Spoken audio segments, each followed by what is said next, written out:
સાથે સાથે સમસ્ત વિહોતર રબારી સમાજને એક મારી મનની ઈચ્છા, મારું શરીર હવે આમ ડાયાબિટીસના કારણે થોડી તકલીફના કારણે બહુ ધોડા કરી શકું એમ નથી, પણ આપ સૌ બધા વિહોતર નાચને હું એટલું પૂછું કે ભાઈ એ જ જગ્યાના મારી પાસેના કોઈ વારસદાર થાય અને મહંતનો ચાંદલો થાય અને એ મારી હયાતીમાં 5-10 વર્ષ જે મારો સમય હોય ત્યાં એ કમ્પ્લીટ થઈ જાય એવી મારી આખા વિહોતર નાચને તમામ ભુવાજીઓને મારી વિનંતી છે, તમામ સંતોને મારી વિનંતી છે અને સમસ્ત સમુદાય પ્રકારના વિહોતર નાચને આ જાહેર કરું છું કે મારા પાસે મારા પોતાના હૃદયના ભાવથી આજે મેં જાહેરાત આદત કરી છે.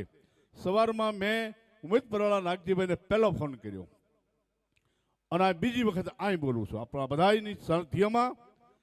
તો એક લઘુમંત તરીકે આ સંસ્થાના વારસદાર તરીકે બીજી તારીખના સવારમાં 8:15 વાગ્યાનું મુહૂર્ત, પછી 12:39 સ્ટેટ ઉપર જાહેરાત અને ત્યાં સાંડલા વિધિ થશે. એમાં તમે બધા મંજૂર છો ને મારા બાપ? તમારા બધાનો રાજીપો છે ને? તો કરું. આ તમને હું પૂછવા ખાતર કહું છું, તમને જણાવવા ખાતર નહીં કે મારી